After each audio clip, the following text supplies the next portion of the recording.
What is going on, you guys? This is Jabba the Hub 25 here, and I'm going to bring you another one of my classic podcasts. Now, unfortunately, my friend Robert isn't going to be here, but thankfully, I've decided to do the podcast by myself because, let's face it, I'm the only person needed. Screw friends or anyone who wants to help. Hey, David, how's it going? Also, this asshole Kevin here might join and maybe interject a few points, but focus is going to be on my opinion and my point of view because that's what you came here to see. I'm just here to help.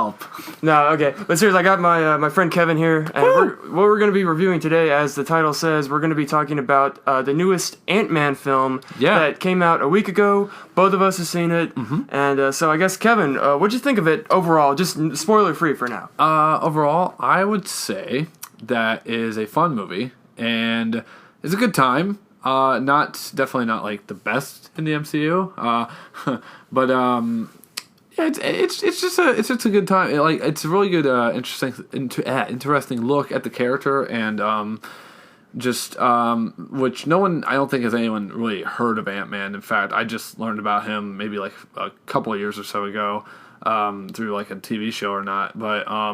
But yeah, this is a good intro to the character, and I think many fans and casuals will really enjoy this movie. Okay, so I agree. Probably not the best. I didn't expect it to be. No. But I would say definitely better than I ever would have expected an Ant-Man movie to be. Yes. And I don't know if you could do much better with Ant-Man. Yeah. I mean, it's freaking Ant-Man. Right. Because, I mean, going in, when it came to Ant-Man, I never liked the character. I've always thought he was just a boring asshole in a lab coat who just kind of invented something. He didn't have the personality of a Tony Stark. He didn't have sort of the, troubled alter ego of Bruce Banner. He's just a guy who created a suit, and it's mostly just the powers that are the attraction, and the powers are fucking stupid. So, that's kind of the problem I've always had with him. And I think one thing that you can kind of expect going into this is that they make his powers, as ridiculous as they are, they make them very interesting and compelling to watch, and seeing how he learns to use his powers and adapt. It's very fun stuff to watch. If you're a fan of superhero origins, this will be pretty enjoyable because we haven't seen sort of a solo origin film from the MCU in a while because everything is kind of pre-established. Right. Or the characters they have introduced, they haven't gone out of their way to make origin stories for. Right. So that's kind of refreshing. And just my overall impressions is that I really liked it. I don't have, honestly, too much to complain about. Maybe when we get into spoilers, we'll talk more about if there are any negatives. Yes. Because I think you were telling me you had some problems with it. But I have some problems indeed. Okay, so let's talk about just the characters that are in it. Okay, so we have Ant-Man himself, played by Paul Rudd. I thought he did a really good job. He's very different from the kind of Ant-Man we've seen before. He is definitely probably the best choice. At first I was very Paul Rudd, okay, I know he's a big star and he's new and all that. But I don't know, I didn't really see him as a superhero per se, but after seeing his personality and everything, he fits right in with the MCU, with Tony Stark and Robert Downey Jr. and Chris Evans, just with the sense of humor and also the I'm trying to think the freaking epicness. I don't know. I got you. Heroism, right? He's got that heroic persona to him. So he did a great job in my book. Definitely. And one thing from watching the trailer that I was kind of hesitant towards, and I didn't really buy, was that it's supposed to be that he's sort of a criminal, because it starts off with him in the trailer that shows that clip of him getting punched in prison, and I thought that was supposed to be some kind of dark scene where it's he's imprisoned and he's gone through all these obstacles. It doesn't really feel like that. That scene, it actually is really funny. And another thing, I guess, for people going in to expect is that there is a lot of comedy. There's so much humor. Very similar to a lot of the other Marvel Cinematic Universe films that we've gotten. You could almost argue they're comedies, practically. Just with how much humor there is. And I'd say most of the humor works pretty well in this. Yeah. I was laughing at a lot of it. And from what you've probably seen in the trailer, there's a lot of tongue-in-cheek stuff where they sort of almost acknowledge that Ant-Man sucks and no one cares about him. But the fact that they're making Ant-Man movies is pretty special, I would say. And so I guess as far as just sort of, the plot or the details of kind of the story without getting into it, I would say it's very much kind of like a heist movie. Because it sort of centers around that, especially with Ant-Man. Because in this time, they made him sort of a cat burglar with an engineering degree. Yeah. which is a pretty interesting setup for Ant-Man. I think that fits pretty well, and it's sort of building up toward the heist, but with goofy superpowers. Right. Yeah, he has like it shows like he's not a genius per se, but like he also he knows what how to use his gadgets and whatnot and how the suit works, and they also like lead in on like other certain things that I didn't even know Ant-Man could do. Right.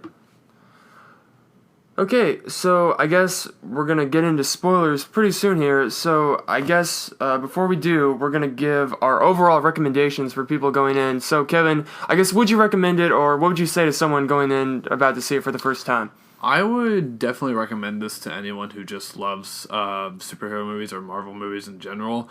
For a casual, I still say you're going to have a fun time. Just it's a pretty good movie formula of how everything works.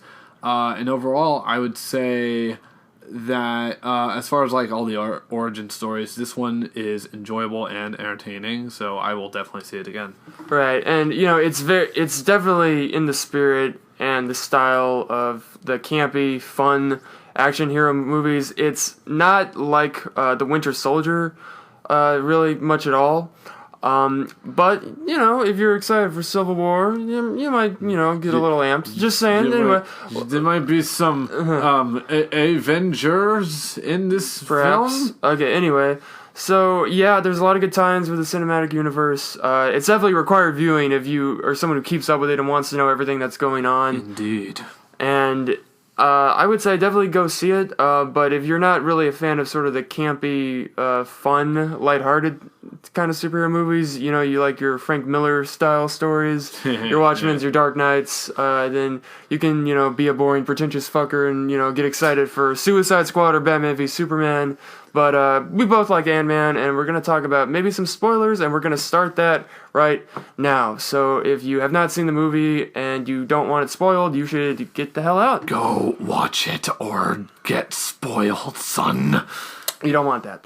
Okay, so I guess, is there anything you wanted to talk about? Because you've been telling me you had some problems with it. I have some major... Now, is there like a specific scene or something you didn't like?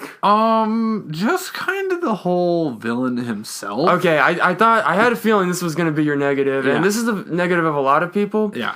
Okay, so... I don't mind a straight up bad guy villain. I've heard comparisons made that this is kind of like the first Iron Man movie. Yeah. Where it's like, okay, the guy builds kind of the same suit. Right. Then they kind of fight using the same or similar technology. It's very much like that. Right. And he is pretty much, generic businessman. And Daring Cross of Cross Industries. Yeah, I think he's funny and charismatic enough, and there is one thing I like that they explain about his evilness that I just kind of, it's sort of, I guess, a little hand-fisted, but it shoehorned. Okay, perhaps, but at least they explained it, because in other movies it's just bizarre that someone would be... We're both talking about like how, because he's using the his own particle serum or whatever, that it's messing with his mind. This was literally just shoehorned. Like, am I supposed to feel sorry for this guy, or is this the reason he's all evil? I thought we could just have an evil corporate dude. I definitely don't think... if they were trying to like make us feel sorry for him, they failed miserably. They did fail miserably. Maybe it could have been handled better, or just left out of it.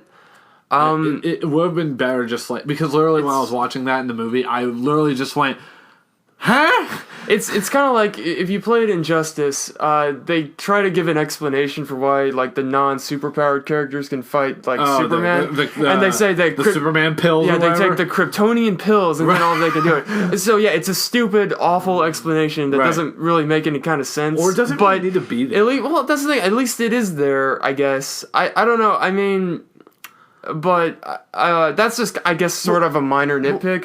Let's try to get into like what is your problem overall with the villain? Is it that he's just too generic, perhaps? It's just that like he doesn't have a plan. Okay, like he did have a plan. Like he knew about the heist, and he stopped Ant-Man and all that. And like the only flaw is that like he had some new gadgets, and like he had to make big thing. Which, by the way, I really think they should have like elaborated more on like the get big thing. Like, okay, if he can shrink, why can't he just grow? But we'll get into that later. But like. He okay, so he trapped him and he told him he's gonna do it. Oh, by the way, Hydra, is that like a new Hydra? Is it like a joke to Hydra, or is it just Hydra and Hydra's just back? Because I thought Hydra was done. Well, no, they're not done. There's certain pockets of Hydra that have sort of slipped through the cracks, and I assume that was one of them. It was mostly just for comedy seg, or just kind of tie it in. Right. So it's just kind of funny. These guys are evil as fuck. They're obviously Hydra. Right. It's kind of like that.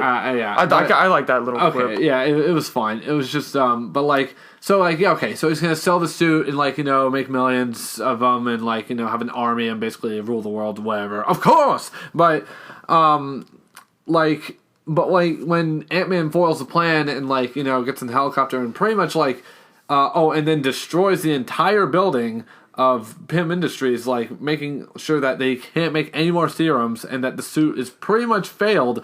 What does he do? He just somehow he gets in the suit, which by the way, it's in a small suitcase in a really tiny thing. I don't know how he makes it bigger. But he gets in it. All right, cool, fine. You have your fight scene, but what's his plan after that? He pretty much gets defeated by Ant-Man, and then they have to go away for a little bit. I think I just took it as he was pissed off and just wanted revenge, and then went after his freaking family.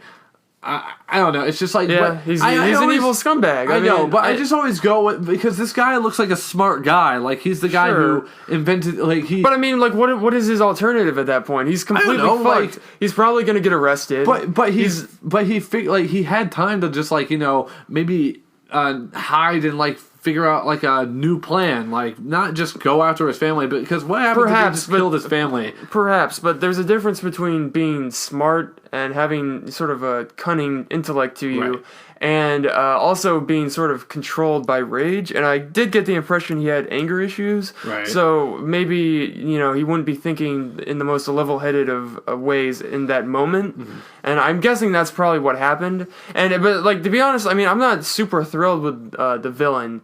I think mostly it's just because, I mean, you don't really...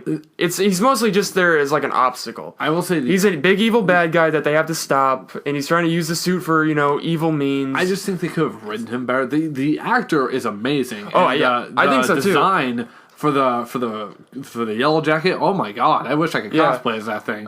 Not as good as the comics. Right. Not at all. I'm kidding. The comics are awful. Oh, okay. I honestly don't know. But yeah, but you're still definitely, because I read comics. Right, of course. Caught in your own lies, Kevin. How do you live with yourself? Anyway. I live peacefully. Anyway. That's good. But I just think he could have been written better, or just just kind of give more towards the, okay, you ruined my plans, now I'm gonna freaking kill your family. Oh no, you're terrible, evil. Yeah, I guess when you point it out, I don't like it when you have to explain a villain's irrational behavior just on they're mentally unstable. I'm not a huge fan of that. Because the Joker, a lot of times, I feel like if the writers aren't good for the Joker, they can do that. Right. But he's written well, he's basically a super genius in a lot of ways as far as what he can manipulate. But he doesn't have a plan, see? Yeah, exactly. Yeah, I guess that was just one of my main gripes. The other one... One second. Sorry to interrupt, but before we move on, I want to talk about, because you brought up that he's a good actor. Yeah. The whole time I was thinking, it hit me, and I brought this up to Robert after we left, and he agreed with me. It was that this guy honestly would make a better Lex Luthor than Jesse Eisenberg. He basically is a Lex Luthor type character. That's amazing. He fits the archetype of that evil businessman pretty much perfectly. It's not him. It's just that it's cliche. Yeah. And I think that's why DC doesn't want to do it. But at the same time. Cliche. Because it's cliche, but I mean that's so different from Jesse Eisenberg. But that's Lex Luthor as a character. But that's off topic. But the red still, capes are coming. Oh god, the red capes. Yeah, because I had to sit through the trailer, the Batman v Superman. We should talk about that in our podcast. Yeah, that's a whole other discussion. But it looks terrible. So, anyways, back to Ant-Man. I thought he's generic. Yeah. We've seen it quite a few times. Unfortunately, that's just how it is. But I think it's not much of a villain-driven story. I think it's about the hero and the relationships with his mentor and the other characters. I just find it like he has an interesting story arc because like he was Hank Pym's assistant, and Hank Pym saw too much of himself in this guy. Yeah, and even though there's a lot you can do with that, and it's interesting, we don't really see that fleshed out. Right, we don't see it fleshed out, and also they probably didn't have enough time to like flesh it out. It's not really important. We're just trying to get Ant-Man into Civil War, honestly, and also write a decent origin story, which they did. It was fine. Yeah, that was just one of my main gripes. Yeah. Do you want to hear my other main gripe, or should we get into something else? I guess we'll trade gripes. I'll have a gripe. What's your gripe? About just like a specific scene, not the movie overall. What was up with that really dark like scene with the sheep? The sheep. Where he like kills the sheep as like a test, and it's supposed to be like, look how evil he is. Like I mean, I know it's supposed to be almost like twistedly dark, and I love some dark like black humor. Don't get me wrong. Yeah, I'm really into that kind of stuff. Yeah, but in a movie like Ant-Man, where it's been so lighthearted up until then, it just felt like weird and like uncomfortable. Yeah, because I mean, I don't like animals dying is just it's a whole other level of unpleasant than like just the sheep was kind of just like it's an innocent sheep. Like okay, what are they gonna do? It's just gonna fail. Oh, he turns into that goop. Oh yeah, and it's like that's disgusting. And then he just wipes it. It's just, and then when he actually successfully does it, he like flicks his finger against the glass. I'm like, oh my god, it's just they're like phoning it in a little bit too much. I get you got to make him look evil, but I think there were plenty of other better ways to do it than just being look sinister with the glass, like it's ready or something like that. Yeah, exactly. And also, there's that scene before where he kills one of the business dealers who doesn't want to work with him. I feel like that's enough to just establish that he's evil. You don't have to have him killing like cute little sheep. That's just dark. Yeah, I don't know. That scene just rubbed me the wrong way. Yeah. I mean, it was just you don't have to. I mean, you can make him look evil, but I thought he was plenty evil enough. Yeah. So okay, what was another one of your gripes? I think the last gripe was like, so Ant-Man's all about shrinking, right? And then, like, of course, we find out at the end, like, he uses his make big weapons, make big shuriken. I like this thought, like into the belt, and then like he can turn huge. So like, I figure like that's kind of be a new power. I think like maybe that was in I thought that was in like the comics or something, like where he can actually grow too. But yeah, it's called Giant Man, right? So that's a little like possibly. But like the thing is like so we've established like he can shrink. Now Hank Pym creates these like throwable these projectiles that can shrink things and grow things, and I'm like, okay, you're telling me you can grow things? Why don't we? It's not in the movie. I don't know. Why don't we just take that concept and just make the suit make him grow? I mean, granted, I don't think they've actually made it clear if like humans can like grow mass instead of like shrink it. Sure, they could have said that, but I'm just thinking the whole time, like, just put that in your belt thing, make you grow big, go to the place and be like, hey, I'm a giant dude, give me your stuff. I remember when I was watching it, I thought they were going to have that happen because, in my eyes, there was a perfect moment to do it. So, also, this is one of my favorite scenes in the movie because it was just so trippy. Yeah. The scene near the end where he goes subatomic. Oh, yeah, I thought that was pretty cool.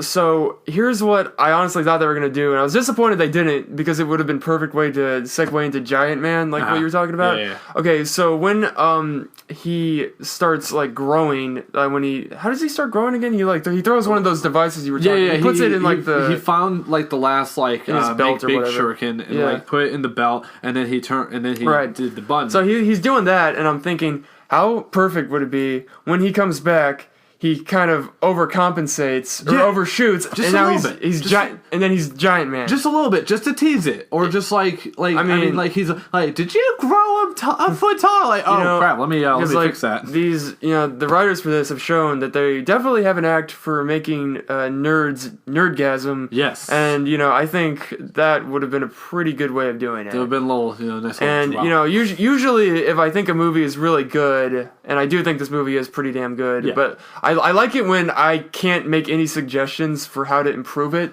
Like with Captain America: The Winter Soldier, that movie is so airtight. Very much well done. Like I can't offer any improvements to that movie. It's just pretty much flawless. It surprised me dramatically. Right. So, but that's a pretty good sign when in a movie like this, when there are only a few things we're like, well, I kind of wish this, and they're mostly just kind of like fanboy-ish things, not really anything with like major plot details or pacing, that kind of stuff. Because I'd say overall that stuff is good.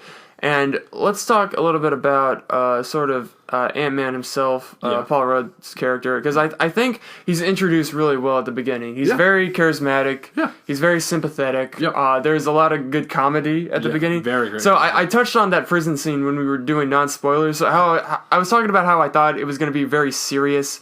And the scene with him in prison to be like, oh, he has this hard, he's been through this hardened lifestyle. He's been in and out of the slammer, and he understands this criminal underworld. But really, that scene is it's probably the opening, and it's a comedy relief scene, and it's funny as hell. It goes like from Scott Lane is in prison and he has to go through a hard time to Scott Lane's in prison and he has a fun time with his good old gang. Not too fun of a time. They were going to go that route, but I don't think it's a kids movie. Right.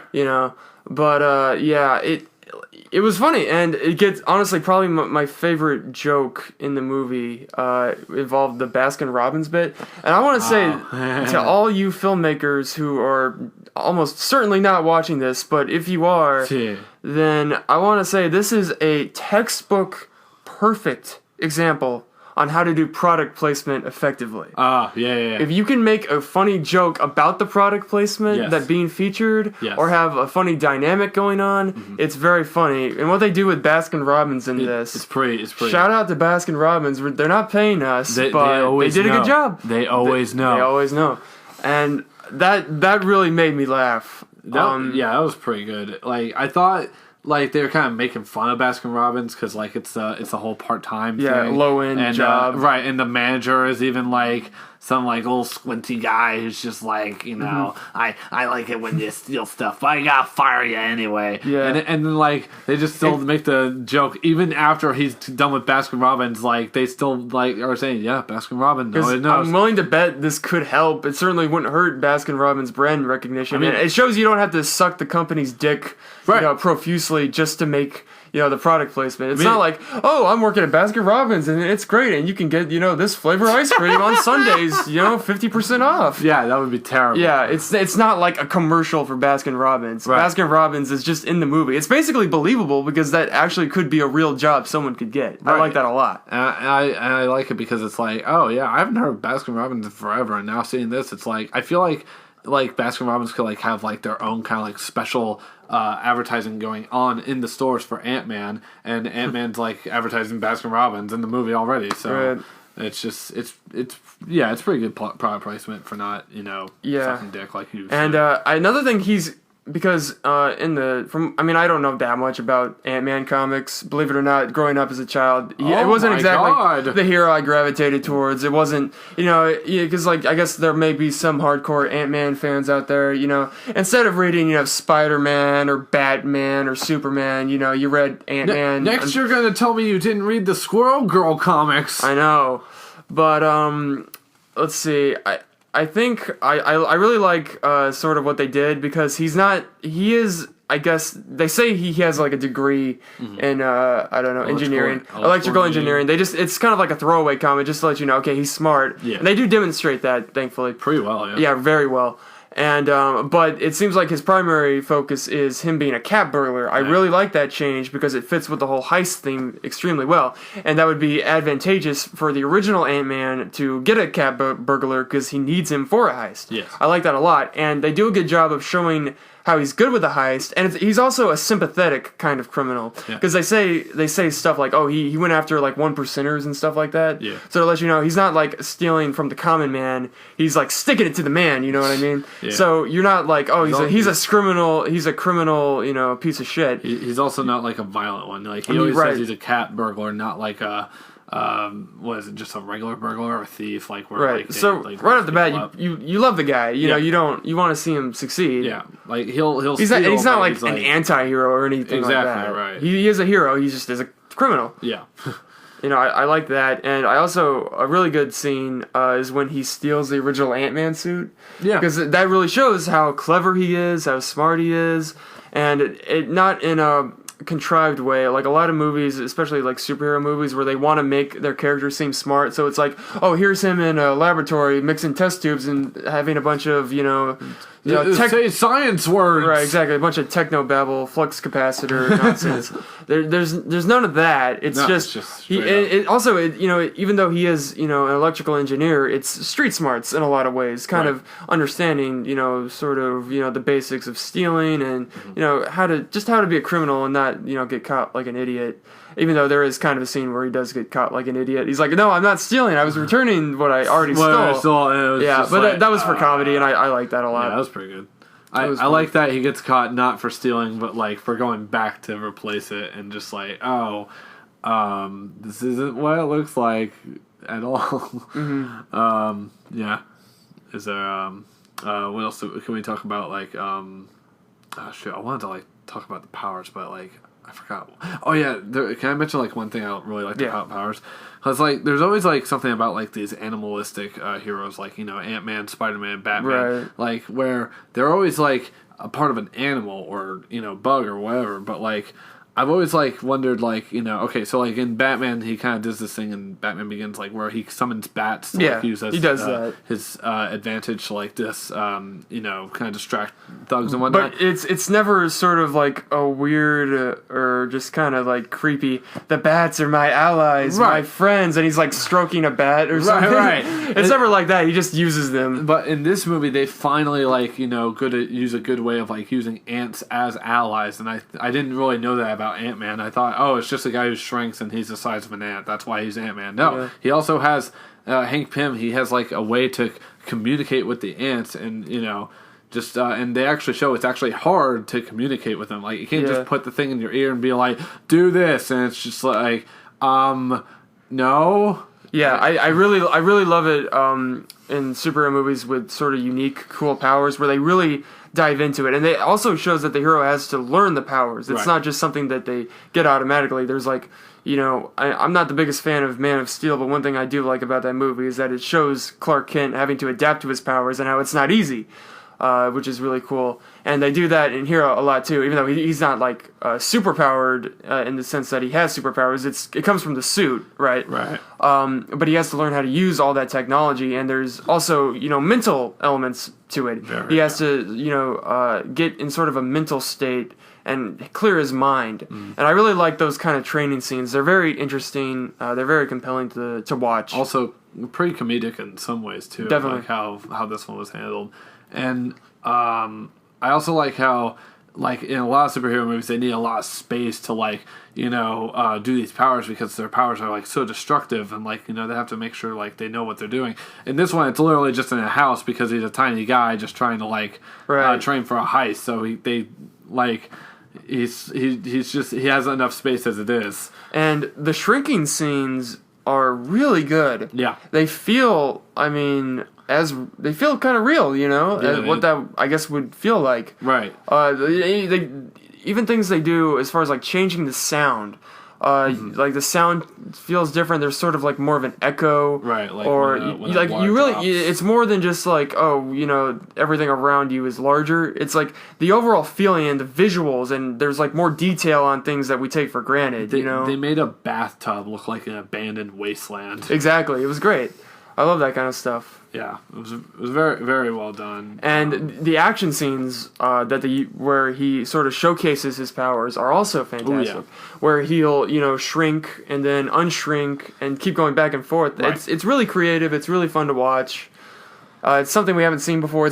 I like it because there's more to it than just stuff exploding. It's scaled back a lot, and I like how Marvel isn't afraid to give us something a little bit less. Coming off of Avengers: Age of Ultron, which is just mayhem. Right. They're not afraid, take it down a notch. Right. I like that. I think my favorite action scene was like when he's fighting the Yellow Jacket in the like, briefcase, and he hits an iPhone, and Siri activates, and then Yellow Jacket's like, "I'm gonna disintegrate you," Yes. and then like That's Siri's good like playing the song "Disintegration," and I was just like, "Oh my god, I don't know what this song is, but now I have to buy it." Yeah, I bet I don't know if that was product placement or not, but I bet the sales for that song on iTunes went up. Genius. I know, very smart stuff. I like it a lot, and I probably my favorite joke they make is the joke where his mentor is going on about sort of what this heist is going to entail, and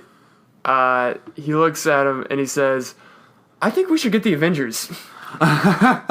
This scene, because I really hate it when people are always whining about this. I think this is a really stupid thing to whine about, and I'm glad they just address it, you know? Yeah. And they addressed it in a way that was funny. It wasn't hand-fisted. Right.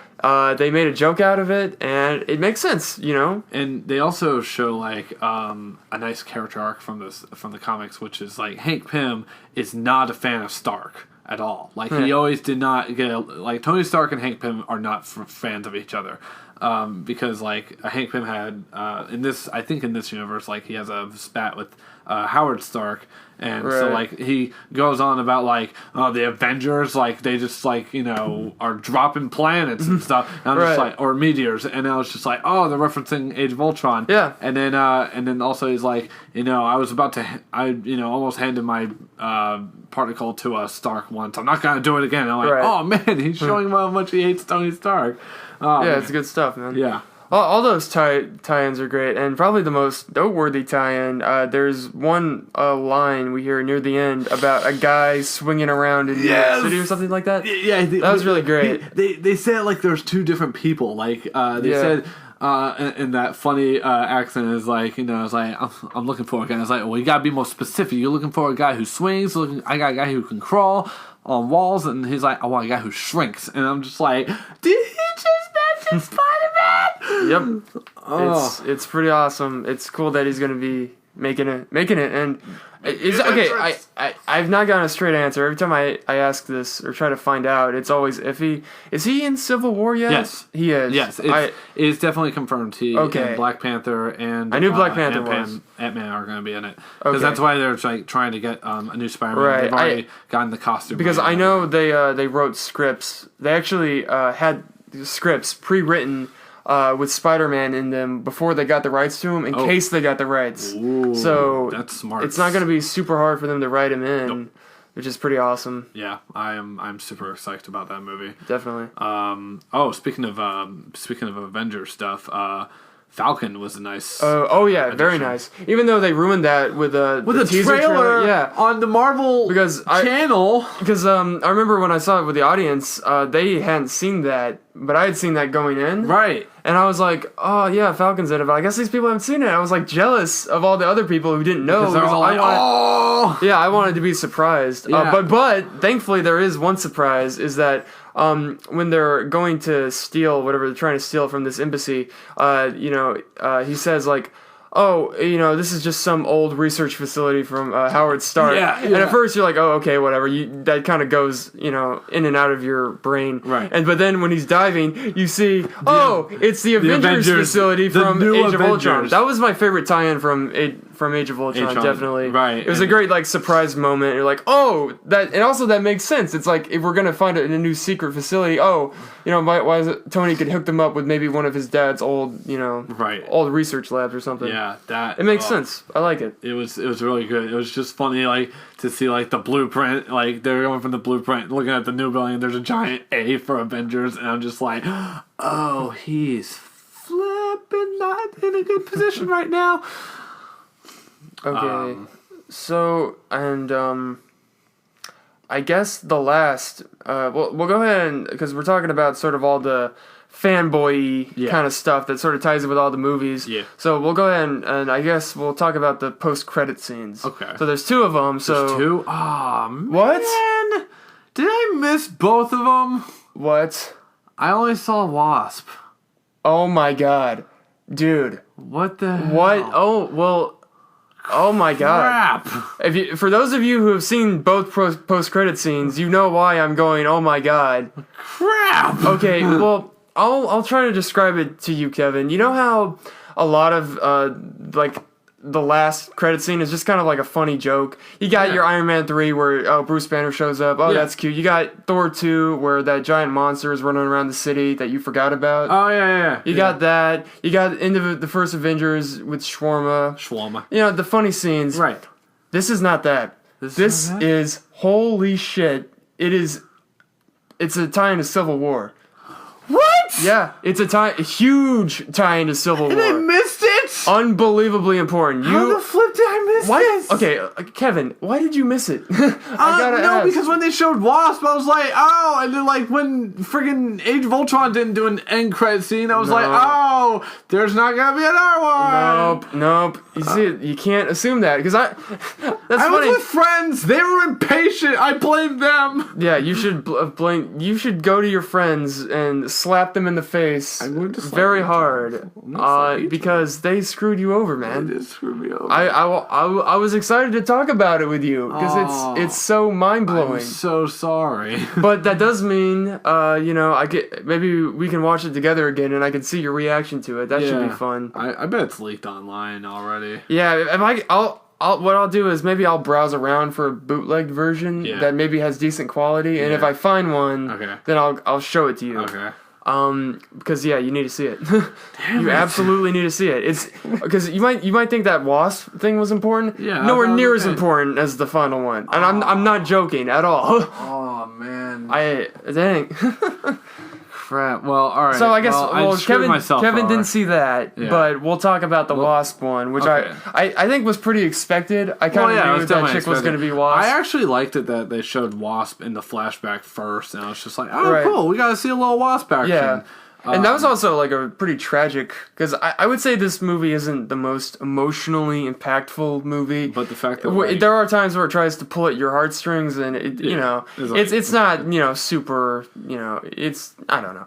Yeah. But yeah, I think that is pretty tragic and that's a creepy way to die too, because we see what happens when you go subatomic. But that's the thing though, like she might not even be dead. Right, that's an interesting thing. She might be just trapped in a subatomic world of her own being, and just that's how she is. And even Hank was just like, I wonder if I can save her, or like they say something along the lines though is that you start to like lose yourself. So I would imagine as you keep shrinking, you just lose your mind.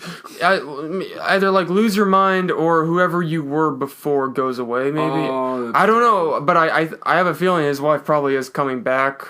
I don't think they would hint at it that much and have her not come back. Right. So we'll see where it goes from there. Yeah. But I love the whole subatomic thing. That's just so cool. That was pretty interesting to see. And I like the Wasp costume. The Wasp costume was really pretty dope. It wasn't super yellow, was it? No, it wasn't yellow. It was like red and blue. It was cool though. I liked it. Yeah. It was very nice. Good counterbalance. I can't wait, and I like Hope, her character and everything. I like the actress who plays her. I think she's gonna be a very fun superhero to see. Unfortunately, I don't think she's gonna get her own movie. No, I doubt it. Yeah. But yeah, shoot. Oh, can I talk about one last thing? Go for it. I freaking love that one of my favorite directors got to work on this project, and you see his work. Edgar Wright. Yeah, he was originally the director of this whole movie, but then he didn't want it tied with the MCU, and it's like, well, you can't have this movie and not tie it with the MCU, so they kind of just dropped him down. But he still got to work on it through the storyboards and whatnot, and you see it in the scenes where I feel terrible. What's the Hispanic dude's name who talks really fast? I know you're talking about. Actually, I wanted to talk about the supporting cast. I know you're talking. I don't remember his name. I don't remember his name. Hazeze. We're gonna call him Hazeze. I feel racist, but all right, Julio. Just when he's talking about I heard from this guy and this girl and this guy. They do a really cool scene of how. He mouths. Yeah, they all mouth with him saying with his voice. Oh yeah, Julio. That's who I thought. Right. Yeah. Who were you talking about? The Russian guy? Wasn't there? No. I'm the Hispanic, his friend for the heist.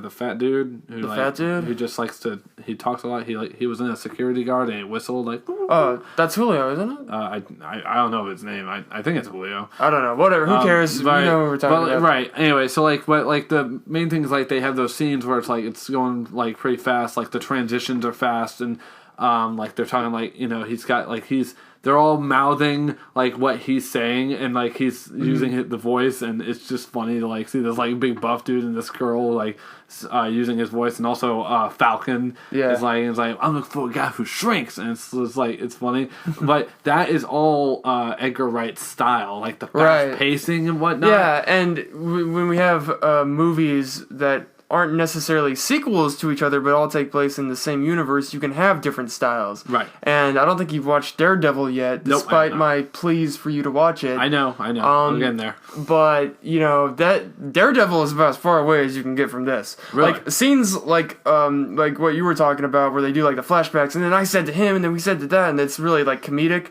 Yeah. That kind of stuff does not happen in Daredevil. It's, like, super dark and Daredevil. Very dark. Not to the point of it being bleak or just pretentious, right. But not like that at all. Completely different stylistic tones. Well, I like that we have like a universe where like they're all connected, but they all have their different ways of like showing these characters and how they work, and how they fit into the universe. And then like you get a genius like Joss Whedon who can like put them all together in one movie, and they all still have their like characters, but they're interacting with each other as well. Right.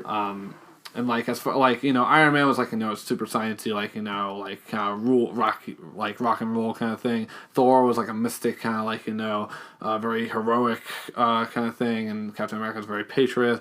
And then with Avengers, it's like a very epic like team up kind of feeling. With this, it's like a heist. It's like comedic, and it's like funny here and there.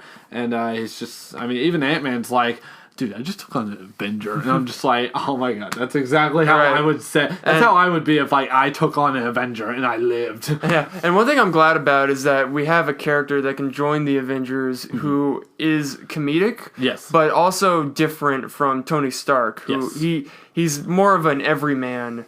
And I'm not as full of himself. Not that kind of humor. Yeah. So I like that. Different styles of humor bouncing off each other. And just more kind of unique personalities to the overall core group of the Avengers. I like that a lot. That can always work great. Anything else you want to add? So I guess just try to wrap it up. Overall, Ant-Man, what do you think? I mean, you've already kind of gotten into it, but just final thoughts. Like I said, it's a fun movie, and it's definitely something that I will see again. Now I have to see again for that last scene, but yes. Here's the thing. Okay, and I recommend this to everyone who is going into any superhero movie, especially a Marvel movie. Every time you go in, you can always Google what the after credit scenes are going to be like. Yeah. I mean, try not to find what the after credit scenes are. But that's pretty easy to avoid, especially at least when the movie is like first coming out. And that's like what these people were doing like next to me. They like were literally on their phones looking it up, and I was just like, oh, well, it's just it's late, blah blah blah, whatever. Yeah. I feel terrible. Well, you'll get to see it, and and you might think I'm not hyping it up too much. I promise. Yeah, it's that mind blowing, but you'll enjoy it when you finally get to see it, and tell your friends never to do that. No, I'll punch them. The funny thing is, I remember even though we looked up when we saw Age of Ultron that there wasn't gonna be one. We still stayed just for the slim chance there might be one. We're not gonna risk it. So just have that attitude. I like how Joss Whedon is like, I wanted to let you guys know so nobody stayed, and then everyone still stays. Yeah, just because it's like oh no. Yeah, I say Marvel just have 2 after credit scenes. I love after credit scenes. The more the merrier. Yeah, I don't care. I can stay. Yeah. It's fine. But anyway, like any Marvel movie, and this one's no different. I always buy them on Blu-ray, and it's always like a nice full collection on my on my shelf to just have another Marvel movie. And this is like this is start of the Phase 3 ones, right? No, actually, this is still technically part of Phase 2. Still Phase 2? Right. Okay, that's I kind of bizarre. I think ideally you'd want to cap it off with an Avengers film, but I really enjoyed it. Yeah, it's fine. If this is the capping to Phase 2, very solid. It's like I said, it's a nice new collection. I would rate it better than like Captain America and Thor 1. And just I would definitely rate it better than Iron Man. I definitely rate it above Thor 1. I don't know about Captain America 1. About maybe equal footing at best. Right. I'm not saying Winter Soldier. No. no, nothing can top with Winter Soldier. Winter Soldier, I'd say probably is the best MCU movie at this time. Yeah. Honestly, Ant-Man might break into the top 5 for me. Yeah. At least top 6 or top 7, maybe top 5 because I really liked it. I think honestly, like I see a lot of potential to this character, and I see a lot of potential to future movies with him. This one didn't blow me away, but it was still a good time. Yeah, because especially comparing to some of the weaker MCU movies like Iron Man 2. Those kind of movies. I liked Iron Man 3, but it's not as good as the first Iron Man. It's not. I would say it's not quite up there with the first Iron Man, Captain America: The Winter Soldier, the first Avengers, but it's right around the range of the other films. I also wouldn't say it's probably as good as Guardians of the Galaxy. No. But I'd say it's like just barely below. If anything, Ant-Man. Or not just barely, but it's in the range of the movies that just aren't as good as the best the MCU has. I don't know. It's kind of weird. Like I can't really like. As far as the MCU goes, like I don't like putting movies on top of each other because they're all just so great on their own. Like Guardians, I feel like is one of my favorite like sci-fi superheroes. Avengers, like both of them are kind of like at the top for me. Like I don't really have a favorite. I just like both of them equally. I might have more fun watching Avengers 2, but like Avengers 1 is still like that moment where like they're all like coming together for the first time and like just it's nostalgic. And then Iron Man was like the start of everything, and Winter Soldier is just like amazing on its own. I don't know. It's like I can't really put these movies against them because I don't want to. I definitely understand, and I guess I'll go ahead and wrap up my thoughts. Like I've said over and over, I do really like it. It's very enjoyable. It's a fun superhero movie. It's not as involving of a story or as fascinating or interesting of a story as you'll see from The Winter Soldier or Daredevil for that matter. Yeah. Definitely not in that stratosphere. But as a fun blockbuster action movie with quirky superpowers and a character that, quite frankly, is pretty terrible in my opinion. I think this was pretty much perfect for that. I think, like, and I don't think I could ask for much more. I really enjoyed it, and I think as like someone else put it, like this is probably the best Ant-Man you could possibly put on film. Yeah. Like again, you can have your quirks here and there, but like this is probably the best we can get, and it's honestly a good one. So I think it was Jeremy Johns said that, and I agree. Yeah. And so I think we're gonna go and wrap up the podcast. We talked about a lot of stuff. This was Kevin's first time. Yeah! And hopefully we'll get Robert back so we don't have to deal with this asshole. Or hopefully we'll have all three of us and it'll be a good time. I will join all of them! Okay, you've watched a classic podcast. See you next time. See you.